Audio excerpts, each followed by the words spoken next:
Hello, hello, hello, everyone. I'm really excited to be here today. We have a very special guest. I've been looking forward to this interview for the past 2 weeks. I've been reading her work, Metaphysical Anatomy Technique. I'm really excited about this. Today, we're going to dive really deep into trauma, healing, how the mind, the body, and the spirit all connects. We're going to dive deep into the process of healing at that deepest core soul level and who we really are. I'm just really delighted to have her here. Ivettt is a transformational metaphysical practitioner. I'm sorry, I totally don't know where my bio went here. Oh gosh. Oh, I have too many things open. She's the founder of the Metaphysical Anatomy and Rapid Growth Healing Technique. She's done seminars in over 40 different countries, and her work is known all around the world for transforming and changing human lives. Ivettt, thanks so much for coming on. I'm really excited to have you. Thank you for having me, Jared, and that cool intro. I'm really happy we made this happen. It's happening. It was a little bit edited at the last moment. No stress. We're flexible. We go with the flow. Nothing is meant to be perfect anyway. I love it. I love it. So I really wanted to start this conversation right at the top in terms of how you see transformational work and how you see a human being, because I know you have so much experience, your own story, in healing all the trauma, and you've healed thousands of other people's lives as well too. So I'm really curious as to how you actually see the human, like who we really are at the core, like what the transformational process is, not just from healing, like not just from going from a trauma state to a natural state, but like really what it actually means to be human at the core and the transformational process itself. Got it. That's it. Got it. Yep. So first of all, to start with, that's a small question. So to start off with, basically, when you look at it from the scratch, from the get-go, we are all an expression of our ancestors. This thing where people talk about we should get rid of the junk DNA, and it's this junk and it's that junk, and I'm like, oh my God. Imagine when you look at a big building, right? There's a history as to how this building came to exist. The cement, the concrete, the sand, the mixing, the trial and the errors to perfect that. So imagine, taking these components away, your building is going to collapse within the present moment, because if you're going to go mess around with the history of how that came together, you're going to change the entire infrastructure that took thousands of years to perfect. So instead of seeing something as problematic, rather see an opportunity of like, we have this ton of abundance of resources within our biological makeup. Now we need to figure out, how do we wake up these resources? Because there's an aspect of you that knows what it feels like to be a billionaire. There's an aspect of you what it knows like to love fearlessly and deeply without the fear of being hurt. There's, you have all these experiences that is just piled up in these memories that's piled up. Because people also say, oh no, we just have 10% of our ancestors' experiences in our lives. And I'm like, well, no, not really. It's almost more than a third. And so epigenetics comes into play as well, because it doesn't, it gets intense, it gets a bit hairy, but also not too much. It's more a matter of, let's simplify this, which we can. And so how I look at the perspective is that when I see someone, when I start with someone, I see their highest potential. I see their absolute highest potential in terms also of what is realistic, in terms of what we can achieve in this life form in the here and now. Because so many people bend over, they bend their backs, they break their bank accounts, trying to achieve a 7D, 8D life and form and way of seeing things. But guys, we're not there yet. So first of all, the first thing that I always look at is be realistic. Be realistic in terms of where we are at in this planet, where we are at with our consciousness, where are you in terms of your consciousness, and where is it that you're trying to strive to? Is that realistic in the first place? Because that is the biggest mistake that people make. And that is where people are suffering the most. So that is where I start. I love that. I love that. Yeah, there's this in the coaching industry, I see it all the time where, there's this like appeal to the ideal character. It's like, why aren't you there yet? And I've had the opportunity to coach some of Tony Robbins' clients, and actually 3 of his clients that I've coached, they were all traumatized and they didn't even know it. They went far out of their panic zone into the uncomfort, not just in the uncomfort zone, they went into the panic zone. And so they didn't evolve or grow at a pace that was in line with their natural setting. Correct. And so there's like, sorry. No, go. I'm seeing like 4 or 5 different conversational threads that we can go down. So I'll just let you take it. No, but I feel you were going somewhere very important that I can tag onto. So please continue that. Yeah. So what I see is it's like, yes, there's that ideal, you're saying like 8D, 9D, 12D, whatever you want to call it, that ideal higher version self of us. But unless it has the grounding and the foundation work in the body, in the soma, it's going to collapse in on itself. And that's what I see so much in the coaching and even in the healing industries or the awakening communities, whatever you want to call them, where there's these great visions, and it's like you have your whole life to bring this vision in place. It doesn't all have to happen in one day. And so I see so many individuals who burn out or who haven't had a reliable coach or someone who really actually understands the transformational process itself in a very grounded, practical way. Yeah. But also when you look at it from that perspective, you know that your healing process is also not about you anymore. It's not about in terms of what you feel you want to achieve. Now it's about what you think other people want you to achieve. This is now going so far beyond outside of yourself. Because if it was still with you, you would have recognized where your limitations are. Yet people push and push and push and go beyond that. But that, again, it means that you're coming from a place now of ego. You're coming from a place now of trying to supersede something where you're not recognizing where your body's threshold is. And that's also why the big book that I have, the 800-page book about 679 medical ailments, it's all about your body's talking. Are you listening? It's about recognizing where your thresholds are. It's about recognizing where your limitations are, and not actually see it as a bad thing, but just see that this is where your experience needs to be right now. If you were meant to be enlightened, you would be living on a different dimension, but you're not. You're here. So accept that. Yeah. Work with what you have. Work with the elements that you have, emotionally, physically, and psychologically. So first of all, it's about acceptance and getting people to understand that, but also to feel comfortable with that. Because when you look down at the deep root cause, it's like, whose approval did you not get? So where is it that you're bringing that now still into your healing journey, but you're completely oblivious to the root cause of the pain that you're creating for yourself subconsciously? Beautiful, beautiful. I love that. Yeah.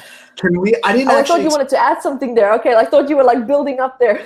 Well, I could. Yeah, I could. I kind of got excited though when you mentioned epigenetics. I actually didn't see us getting into epigenetics till like the third or fourth question. But if we want to go there, let's do it. Because I do see an interesting. No, where we can go, we can wait. No problem.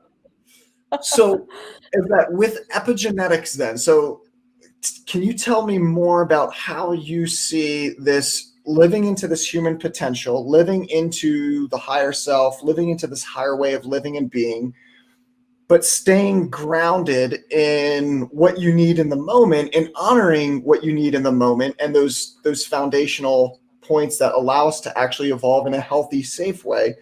And then can you connect that to the really cool field of epigenetics and how the environment can actually trigger these new experiences and these new ways of being that we have yet to experience? Got it. So when you look at the answer to the first question, the thing that I always ask or think about the most is, what is it that you want to achieve in the first place and why? Mm-hmm. What is your motivation for wanting to heal? Because is your motivation because you want to become stronger? Is it because you want to become more confident? Is it because you finally want to take revenge from someone else? Because we actually do all have subconsciously motivators as to why we want to achieve something. And it's very rare that motivation normally starts with us. For example, I'll use myself happily as an example. I had a brutal relationship with my dad, and I wrote a whole autobiography about it. And when I looked at my healing journey, what I wanted to do was to get myself to a point where I felt so strong and so healed and so connected to myself that I could finally confront him about all the things that happened in the past. But in order for me to confront him, in order for me to really truly heal, I wasn't ready to let go of my anger, because I needed my anger in order to establish boundaries. Because any person, if pushed hard and long enough, will snap. We all have that breaking point, and then we hit that place of anger. And we all know how easy it is to express ourselves in that place of anger. And so, because of certain associations that I made with anger, associating it with power and confidence and feeling strong, that I wouldn't let go of the anger, but I wanted to heal at the same time. So there was this clash between these two aspects of polarities where I felt strong, yet I didn't feel, subconsciously I knew I wasn't strong enough. And that's why I wanted to heal as well, because the anger was creating the pain. So these two kept feeding into each other, yet they continued to clash with each other. And what I realized was throughout my journey is that acceptance of what you cannot change, acceptance of what is out of your control, was one of the biggest breakthroughs that I had. And when I say acceptance, it doesn't mean that you surrender to it. I had to realize that my biggest block was my relationship with my dad. I had to embrace him for the way that he is, because my greatest pain was stemming from needing him to be a certain way so that I can have the emotional needs met that I wanted to have. So I wanted someone else to change so that I subconsciously, selfishly could have what I needed, even though, yes, he failed certain aspects as a father. But he failed it because he didn't have the capacity to fulfill that. And I kept trying to push and abuse back. You know, it's almost like going from being the victim to becoming the abuser. And, and I kept fighting back at him, wanting him to be a certain way. But that ego, that anger, and that power was what caused so much pain. And so I would revert back to the proper healthy form of healing to get rid of the pain. But the secondary gaining attachment to that was so strong that I couldn't find balance between these two. And I ended up collapsing emotionally, psychologically, and physically, because it created so much stress that I needed an outlet for that, which created more secondary coping mechanisms. So I literally caught myself like a hamster in the wheel. So for me, first of all, awareness of a problem is a problem half solved. And I didn't have, at the time, I didn't have this awareness. So that lack of awareness is what caused me to become the dog that's chasing its tail all the time, and caused me to actually spiral to the point where my health and everything else suffered. And the pain point that I reached, which was suicide, that was my wake-up calling. That was my wake-up of, God, what are you doing? Why are you such a mess? Why is there people around you that is so happy? What am I doing wrong that these people are doing right? And thank God for my sense of competitiveness. And I'm thinking, but I want what these people have. And that was the switch for me. And that's when I realized I didn't have awareness as to why I was behaving the way that I was. And so the key for me is absolute awareness. That's 50% of the problem solved. The other 50% is the work. Just to say that you are in pain or to feel that I'm feeling discomfort, that's not enough. It's not enough. Why are you in pain? Why do you feel the discomfort? And we don't want to go to that place of silence or acceptance or embrace, because that is where the pain comes through the loudest. That's why it's so hard for some people even to meditate. They can't meditate. Because the moment they go quiet, the pain, it rushes up, because the body is taking advantage of the silence. It's like, oh my God, she's listening. Yes. Okay, here you go. Here's all the things that you haven't been listening to. Right? So we associate awareness with pain. Now look at the very thing that we're trying to chase. We're chasing awareness, but because of the pain that it also causes us to feel, the subconscious mind triggers and it goes, no. Remember last time when we had awareness of that problem, we kind of felt all these bad feelings? Then the self-sabotage subconsciously starts. And you actually sabotage your ability and your capacity to become aware of a problem by doing silly things, by getting involved in different dynamics to distract you. And we find escapisms, all these tactics to not feel that, because of old associations that we formed with awareness. And then we spend all this money to work on things that's outside of us and here and there and writing exercises. I'm like, no, we need to get back in there, but we need to understand that if you are in pain, it means the kind of your body is in pain too. So who do you think is suffering the most? Both. Psychologically and physically. So that I'm seeing like 6 or 7 different ways that we could take this, but I'm gonna pick the one that I think is most fun.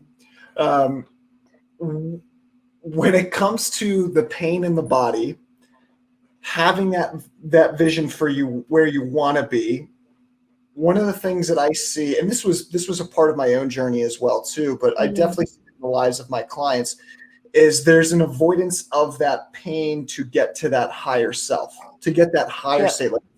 I just like I see it in the self-actualization community. It's like they actually think pain is a part of the journey. They're like, work through the pain, like grind, hustle, and like it's just like a trauma pattern playing out over and over and over again.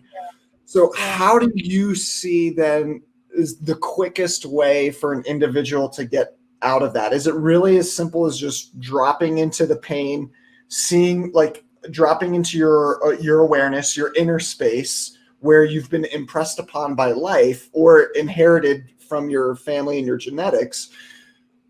What's the quickest way for that to dissolve? Is it really just sitting there doing the awareness, having the awareness of it, and then questioning it, like inquiring into the pain? Is that really just how it unravels?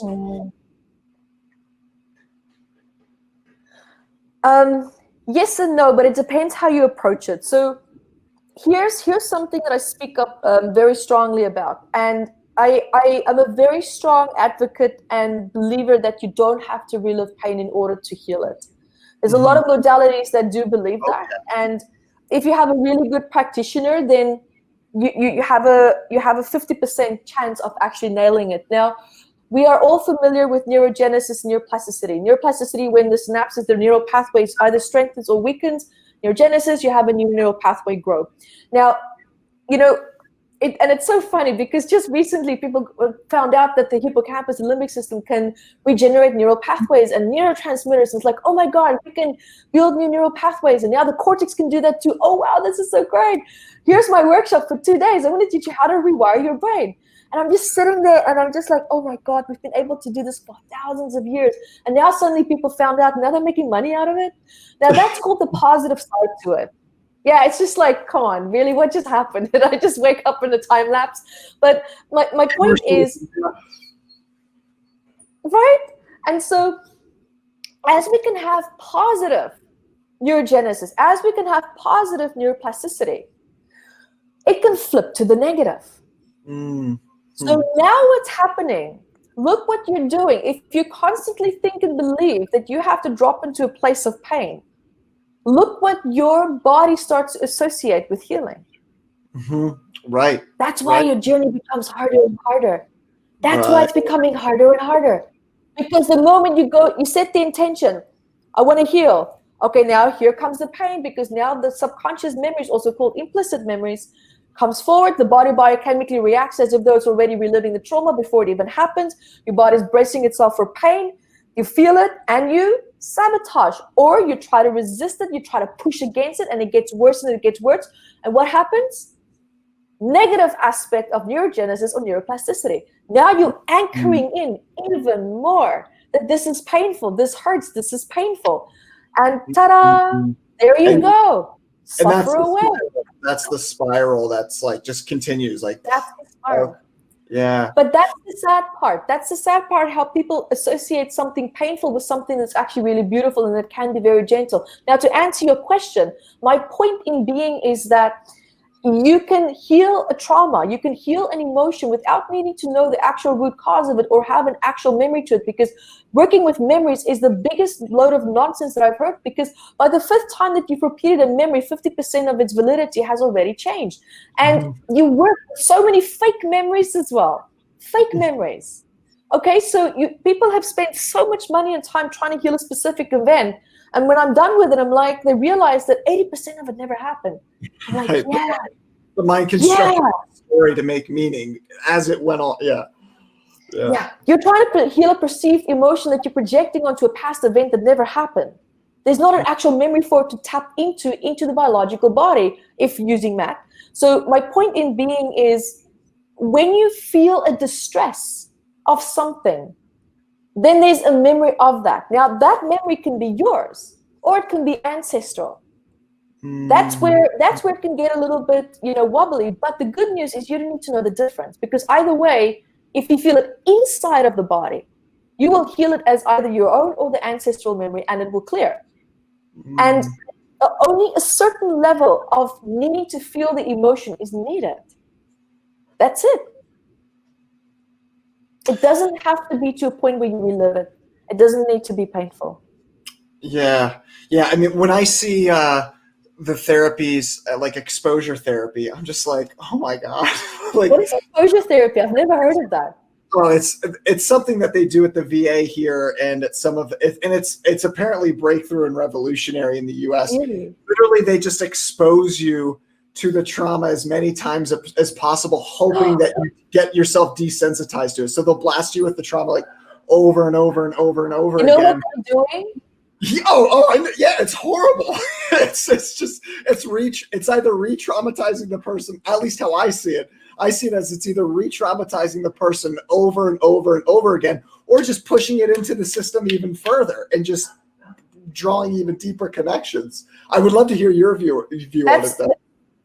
Yeah, what I'm hearing is using almost like shock therapy to scramble the brain. It's called they call it neural scrambling, so that whatever coping mechanism you would normally revert to gets stopped mid-track, and you actually create new ones, which creates confusion. So actually, when the trauma takes place, it creates a state of confusion, which means that you go into what we would call in Matt a dissociative state, which is not psychologically speaking an actual instinctive response, but because it happens without you needing to think about it, or without actually thinking, okay, now I'm going to go into a dissociative state, it just happens.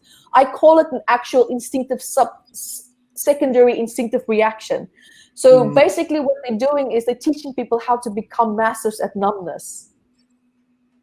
Yeah, it's definitely not the way to do it. I'm blown away. I have to Google this when we're done. I'm blown away. Yeah, exposure therapy. I can't believe it's that's I think why your work is so valuable for the world, because there's so many trail ends of information and old therapies that just aren't working. But they're just rehashed. They're rehashed and they're retaught at the major institutions, and then because they're major institutions and they already have that power and that authority, they're rehashing these old therapies that are completely outdated by decades. So yeah, it's really cool to see that. Okay, cool. Can we get into epigenetics, Ivettt? Jump into that rabbit hole, Jared. Awesome. Let's do it. So when it comes to epigenetics and healing itself, and people living into something that they don't even know, like how I see the human being is we don't know. Our true identity is identityless. Like whatever wants to come through the infinite comes through the infinite. I don't even know who I'm going to be moment to moment ever. Like literally ever. Like I have an idea, a trajectory of where my being's going, but moment to moment, it's like I don't know what's going to happen. When it comes to epigenetics, can you talk about the connection between how you see it, epigenetics and human transformation? Shoot. Okay, so let's start with a really cool, simple idea, and then we're going to get a little bit more honest and raw, because this topic does call to just blatantly speak about it the way that it is, because we are talking about the biological makeup. We're not talking about a body which is actually separate to the consciousness. So it kind of has its own consciousness and its own functioning, which is a physical concept connected to survival. Now we're looking at evolution. So for everyone watching here with us, that's the perspective that I'm coming from, and I really need everyone to be on board with me regarding that. So let's look at someone, for example, that has they have this hoarding issue, or they have a lot of issues with weight problems. If you look at the ancestry, there's a very high chance that you're going to have famine trauma, or you're going to have slavery trauma, where these people have been exposed to severe lack. Now, when you look at certain emotional stress factors that these people felt during that time, meaning the ancestors, during the time when they experienced the famine, when these emotional stress factors can be triggered in your life if the circumstances are right. Now, what that means is, it doesn't mean that you're in the exact same circumstances as them. However, the circumstances can be completely new, completely different, yet they trigger the same level of intensity that that ancestor felt. And the body triggers the memory, and it remembers how it reacted during that time. So it can actually set off the survival responses that was created at the time in the past. And the person can react to that. Now, what can also happen is that there can be a threshold that has now been reached in your biological makeup by experiencing certain stress over and over and over again. Now, people say it doesn't matter what happens, what happened in your biological makeup and history. I know people go like, oh my God, where's she going with this?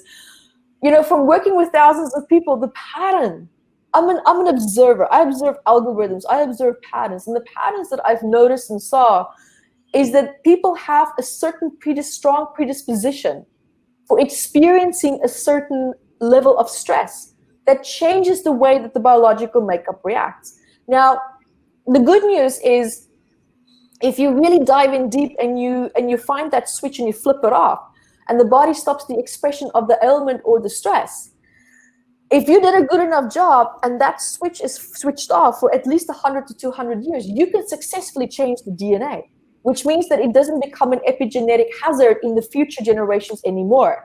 So in a way, we can restructure that. We can change that. It just takes a little bit longer. And if anyone tells you that you can heal your DNA within a minute, I want to meet that person, because I've never found anything around that being true or accurate or correct at all. I'm a skeptic in that sense. I kind of I really do my best to be as realistic as possible.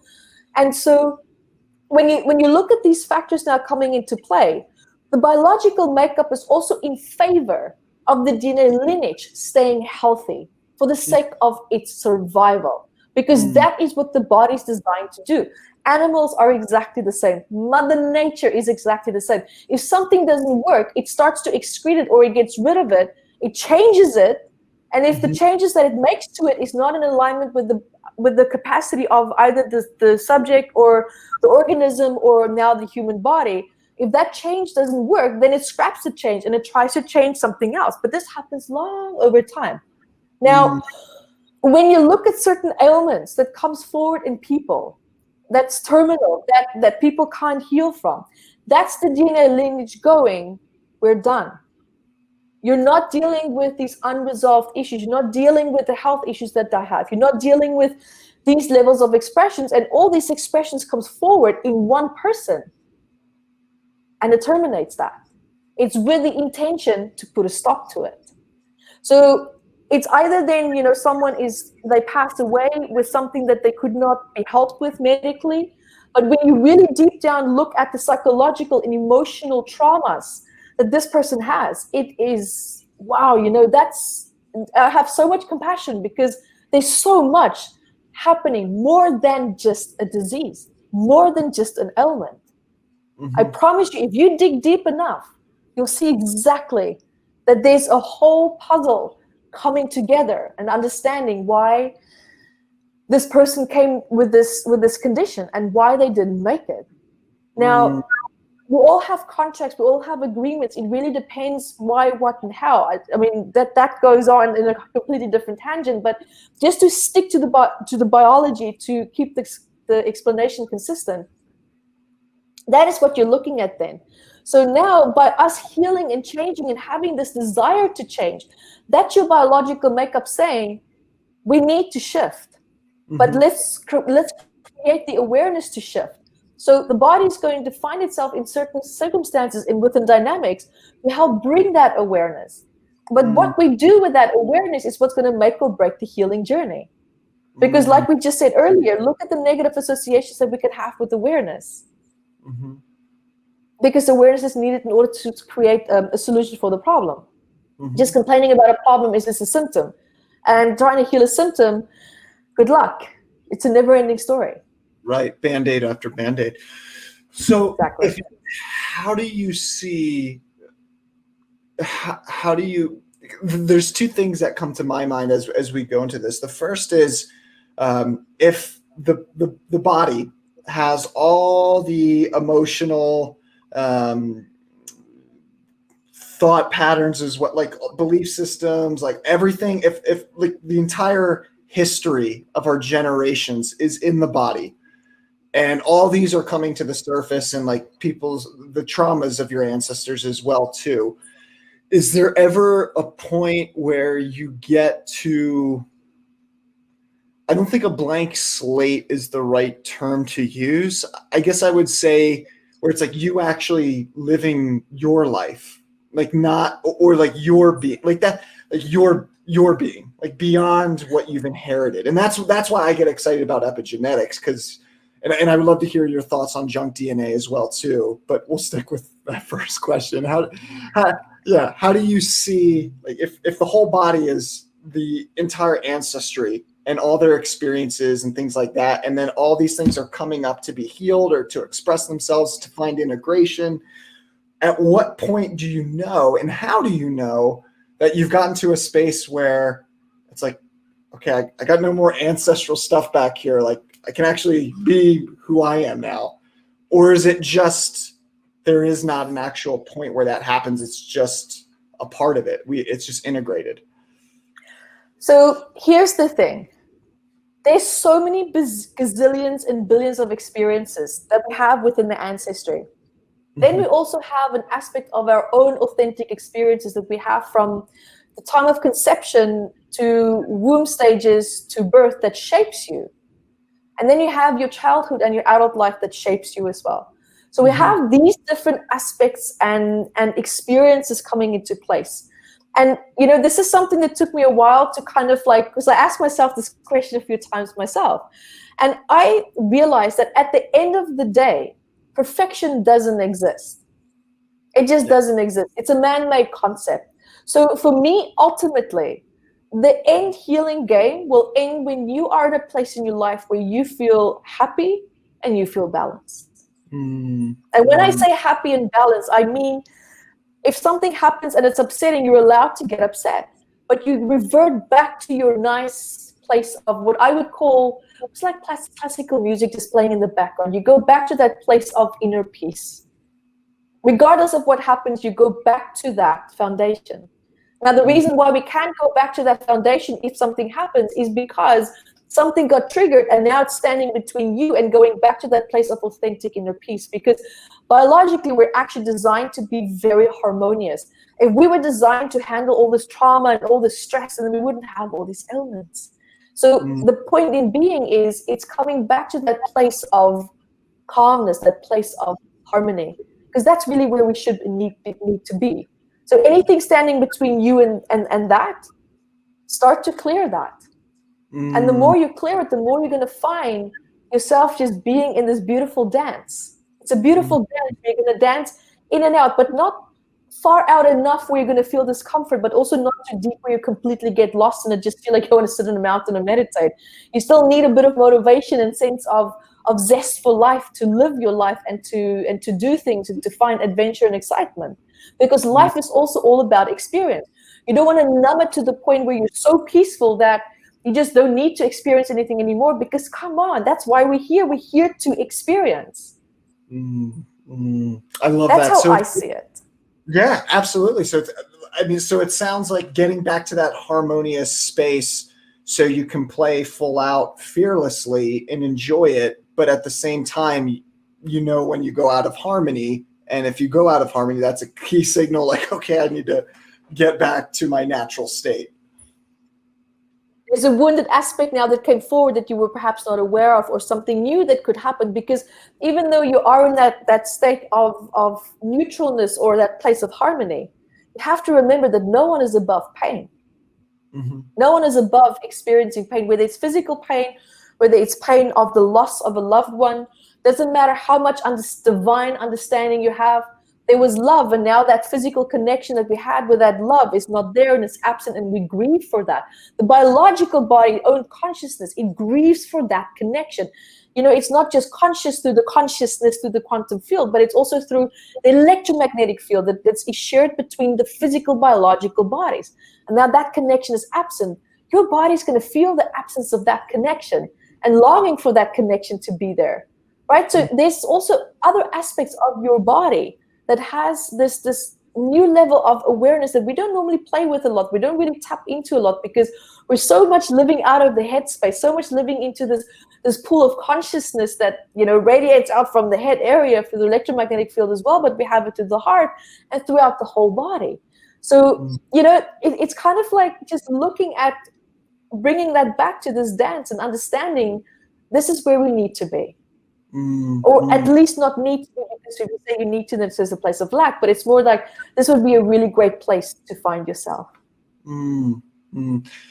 So I'm really excited now because I think we can go to the biology consciousness questions. Can we go there? Okay. Yeah. Whatever you have, obviously. Cool. So I want to go more into the connection between biology, physical being, and consciousness itself. I mean, I take the perspective that we're consciousness and awareness first. Biology, the body, emotion, thought, that all happens within the consciousness. And the more we identify with consciousness itself, where everything actually happens, that's our actual real identity. But that being said, is the evolution of consciousness itself and identifying with that consciousness, and this is really kind of like philosophical, but I don't think it is for you. At least I don't get the sense that, but it sounds like philosophical when you think about it intellectually, but it's very experientially. It's very experiential for me. You're going deep, Jared. This is what I love. I'm really excited about this. So when it comes to the evolution of consciousness and the biology of actually being human, where do you see the point where this is how do I communicate this? Because this is, where do you see take your time. Yeah, thank you. Where do you see the point as where consciousness no longer needs the biology to evolve or to grow? And is that the point that you think everyone, or is that like the point for people to get to? Are you seeing kind of where I'm going with this? I'm 100% on board.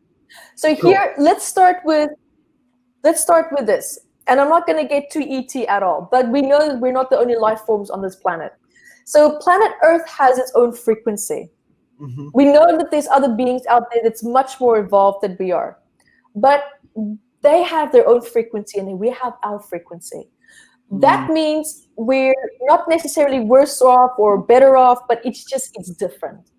Mm-hmm. Now, what this collective consciousness is happening, it means that as long as there is a purpose to be experienced, that is as long as this consciousness will continue to evolve. And there's so many ways that it can evolve, that we've existed for millions and billions of years. So it tells me and it shows me that there's a continuous need to shift, to change, right? Mm-hmm. We don't know how long we've been existing in terms of actual time lineages, because what we only have is our watches and what we've learned in terms of what time is. So we don't really know what the full capacity and scope of that is. So that's number one. Number two, every experience that we have, if enough people experience that, what happens is, because of the electromagnetic fields through the neural pathways, what we feel and think of this experience, it's coming from a biological experience.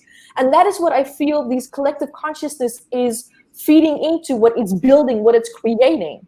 And when you look at We can have a consciousness of unconditional love. We can have a consciousness of what it feels like to be a victim of abuse. Because so many people share this pain, so many people share certain belief forms, that if enough people believe in that, these electromagnetic fields are coming together, holding the negative or positive emotions and thoughts, and that can manipulate matter, which is in the quantum field. So we have, this is now getting really into the biology of it, to give you that answer first. Yeah. And then it actually switches automatically, because the biology is needed in this case to actually help the consciousness to shift, grow, and change. Because it doesn't change and shift on its own, because nothing is perceived as being wrong with it. There's no wrong or right. There's no good or bad. So in order to create that polarity, the biological makeup is needed. Judgment is needed. Ego is needed. Pain is needed. Happiness is needed. Love is needed. Because that is what shapes the memory of the consciousness. That is what shapes experiences that's being had, whether you designed an object, whether you came up with a new thought form, whether you felt pain, whether you had a nightmare. It doesn't matter. It's feeding all this information into the consciousness that would not have been there if it wasn't for the biological body, if it wasn't for your hormones, if it wasn't for your ancestral experiences coming through you, where you feel their experiences, but you feel it and see it from a completely different perspective, because your filters are different to theirs, because of how life has set you up, because of your own unique experiences. So through this repetition of continuous experiences, we continuously shape the collective pools of consciousness. We don't just have one, we have many. We have many. If one person, for example, believes hard enough, I mean, look at the flying spaghetti monster. There's actually a consciousness for that. If you really tap into that God, you're going to have a reaction. You actually will have a reaction, because so many people believed in that. And this electromagnetic field is feeding that, creating this pool of intelligence. It's enough to create a level of intelligence, of a consciousness that can exist on its own, where it doesn't need to be fed into anymore. But of course, if you believe in that, you connect to it, electromagnetic fields go, because there's a frequency match, it feeds, it builds, and expands. It's exactly the same with other levels of consciousness as well. That's why people can be born with half a brain, and they can go to university and get a mathematics master's degree. But the part of their brain is missing that actually should be there. And this study was done in China, and so many other places that's now coming forward. And that tells you, where does this information come from? It comes from your consciousness. It comes from something that these people are tapping into, that is now being expressed back out through the biological body.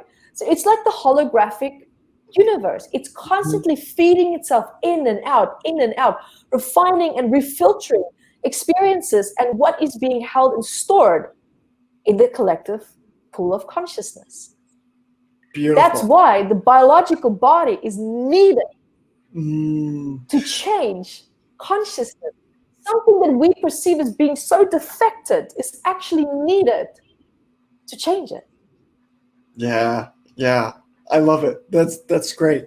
The feedback loop that you mentioned, when you start to experience that feedback loop, you're talking about like the connection between the body, the consciousness, the collective consciousness, what's going on in this feedback loop that's created. Personally, I mean, I see that feedback loop, and it's like there's a part of my awareness that's like almost already knowing what's happening and just kind of living it out, but not from like a predeterminist perspective, but from just a perspective like, okay, I see the game playing out through me and creating me and playing out through me. Yeah. Where do you, I guess when you see something from that perspective, what do you think would be like? Is there some sort of experience that's on offer higher than that in terms of how you experience life? I guess like I can see how life is creating me, and I'm dissolving, or my background's dissolving. I can see how life is creating me. I also see the impact that my being has on it. But I'm also open to surprise as well too, because that's just what life is. So at what point, it's just going, I don't know what's happening. At what point does it, I guess for you, do you see like an experience beyond beyond that, of like knowing what's kind of coming, getting a sense of what's coming, but at the same time allowing it to happen. I'm kind of being mystical about this. I'm not meaning to. I guess I'm just trying to find words. No, I get what you're saying. Okay. I get it. I totally get it. Cool. So my interpretation, if I understood you correctly, so my interpretation would be is that now you are presented with a choice. What is it that you're going to do with it? What kind of experience is it that you're going to have? So now what the universe is saying, so Jared, instead of being a passive, passenger in the car, do you want to take the steering wheel this time? Do you want to take it? Or do you want to stay there? It's your choice. What do you want to do? So it's showing you that you can consciously create if you choose to. And if you choose to be open to deciding where, what, and how based on where you are at, then the universe is like, perfect, we can do that too. Whatever you want. So I think now it's starting to embrace the fact that you have more power over what it is that can happen. It's showing you that you are much more in control than what you realize. No matter the question I want to throw back at you is, why would you still question that? Why wouldn't you just go, well, I like this. I like where this is going. I want to add this. I want to do this. I want to twist. I want to tweak something here a little bit. Are you taking that step? Because that level of awareness is presented to you for a reason. I love that. What are you doing with it? That's a brilliant question. I'll definitely have to sit with that a little bit later. And what's the resistance? Because you're still waiting to be told what to do just in case you might make a mistake. So I think that the more we become comfortable with making a potential mistake, which in my opinion, you can only make a mistake if you had a clear vision on the outcome and what you wanted that outcome to be, and then you fail that. Then we perceive it as being a mistake. But I can't tell you my greatest mistakes have actually become my greatest success. Now that I look back at it, at the time I didn't want to see it. My fears didn't want to see it. But I really had to push through that and just go, is my self-worth maybe telling me, no, it's not okay to ask for what you want. No, it's not okay to steer this in the direction that you want it to go in. So it's also now a matter of receiving. Do you really allow yourself to receive this blessing that is like right in front of you? Because that's a gift. Yeah. Well, I'm going to ask, Ivettt, I know we're coming up on time here. Can I ask one more question? Then we'll take some question, like one or two questions out for the audience. Go for it. Yeah. Beautiful. So this really into, there's a section in MAT Volume 2 where you talk about clairvoyance, all the clair perceptions, clairaudience, clairsentience, all these different.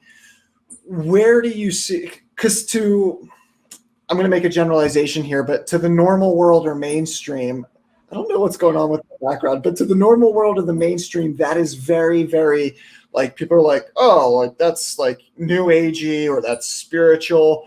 But when we study, like, at least when I study ancient traditions of perception, like the Egyptians, I mean, they had over 100 different ways of perceiving and sensing the world. And totally more tapped into reality. They were pretty spectacular, I know. Yeah, it's so cool. It's so cool. You have to go to Egypt, Jared. You have to go to Egypt. It's magic. Really? Yeah. Okay. Yeah, it's definitely on my bucket list. I mean, I got a couple. I've been there twice for that reason. You have to go. Yeah. Cool. Oh, sweet. So what do you see, like these new ways of perceiving the world and clairsentience, clairaudience, clairvoyance? How do you see individuals opening back up to these perceptions and seeing them as normal, and just as a normal part of life? Like that's actually our more of our natural state. If we're perceiving these higher ways of interacting with reality, how do you see that as, I guess, shifting in the culture? So a lot of things that used to not be normal is now being normalized. There's so much more, and that lack of normality is only there because of projections that we chose to accept.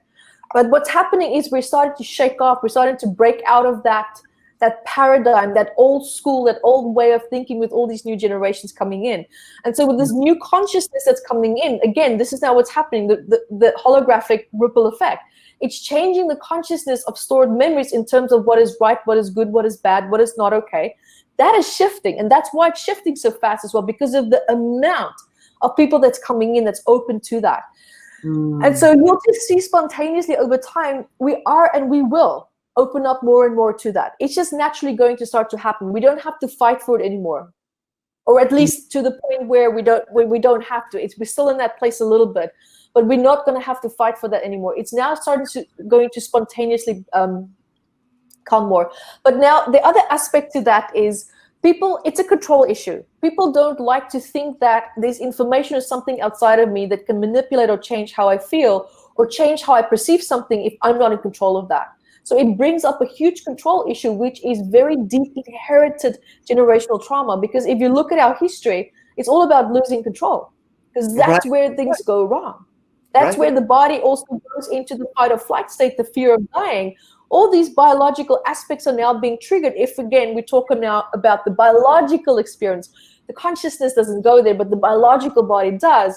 And those emotions are so strong, it's so intense that it overrides everything else. Because the body's designed to keep you alive. That's why its voice is louder.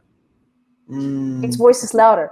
So if something very deep, such an implicit memory is triggered, and it associates, intuition or connection with death or an ancestral trauma or something that happens that you don't consciously remember, then you're going to dismiss that subconsciously. You're going to have an inherited repellent fear towards it, and you're going to reject it or sabotage it.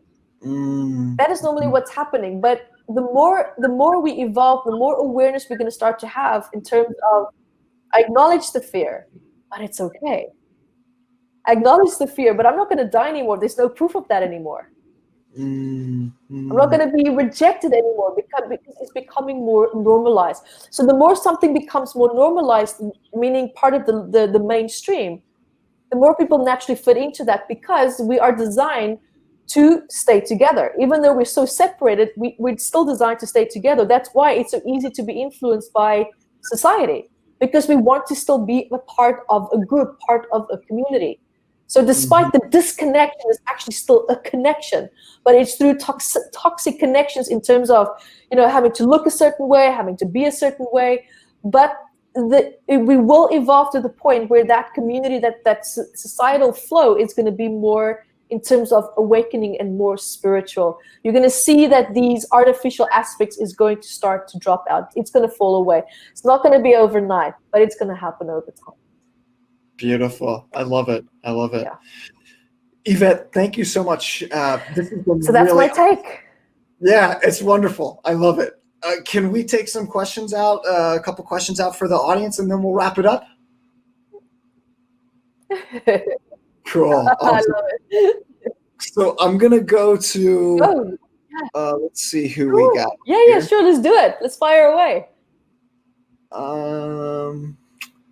So I'm not sure who this is. It's just coming up as random Facebook user. Great question. It's so complex. Or really everyone's individual experiences and their perceptions of that experience based on their subconscious.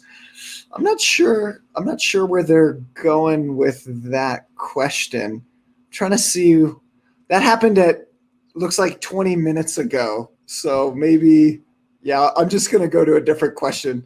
We'll go to Robin's question. She says, I came to understand through a recent experience that dissociative personality negatively challenges borderline people. Do you walk away or try to find the anomaly for healing? I came to understand through a recent experience that dissociative personality negatively challenges borderline people. Do you walk away or try to find the anomaly? I actually made a really cool video about borderline personality disorder. It's an experience that you had, Robin, that dissociative personality negatively challenges borderline people. What I'm hearing is with the dissociative personality is that the reason why it's triggering borderline personality people is that the borderline people, for example, they experience quite extreme emotions, from high to very lows. And I think what's happening is that to see someone having an experience that is so cool and calm, and they're freaking out, and they're like, why are you not freaking out? Why is it that you don't understand? It actually triggers a deep wound of feeling so incredibly misunderstood. It triggers a deep wound in terms of feeling different, feeling, isolated, not feeling that there is a way for them to safely connect, because if you don't understand me, then how can you connect to me? Because these people struggle with trust issues. It's so big for them, really, really big, people with borderline personality to really fully trust. And if you can't relate to me, then how can I trust you? How can I trust my emotions with you? So there's a deep vulnerability there. There's a very deep sensitivity in there that's actually being played out. And that's why the person gets triggered. It's not that they're actually upset with people with, for example, with a dissociative personality, but rather than a fear of feeling like an outcast, a fear of feeling different. And that's a really raw and vulnerable place to be in. So that is what my short answer to that would be. But please do watch the video, Borderline Personality and the Psychosomatic Root Causes Behind That, on ivettvideos.com. Please go have a look. I think it will really, really help you to understand that as well.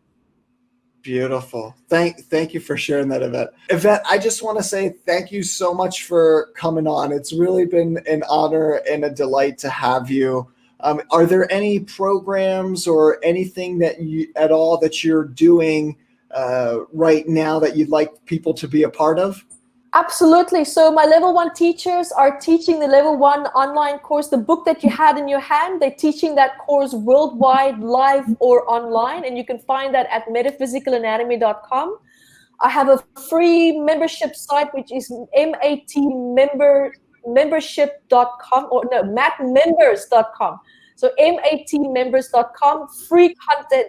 Whatever you want or need, you can interact there with me. You can ask me questions. I answer your questions in video format, free meditations, free online healing courses. It's just absolutely for free there, because that's my way of giving back. So you can join that on my YouTube channel as well, as long as you're with Jared, ivettvideos.com, and just hang out. Beautiful. Thank you so much, Ivettt. It's been a real pleasure. We really appreciate your time and energy. Guys, if you want to check out any of Ivett's content, check out the link there below. If you want to join the free membership, the link's right there in the description box. Also, please go pick up a copy of at least one of her books. She has a number of books: Metaphysical Anatomy Technique Volume 2, Metaphysical Anatomy Technique Volume 1, and Healing Your Boundaries. There's a bunch of great content there, so go check that out if you guys are really interested in that. I'm wishing you all the best. Thanks so much for joining us. Ivettt, thank you so much for coming on. We really appreciate you and how you show up in the service that you're giving the world. You too, Jared. Thank you for being the connector. Thank you for connecting people and spreading the word, because if it weren't for people like you, we wouldn't be learning as fast and as much as we did. So thank you for you as well. Really, thank you.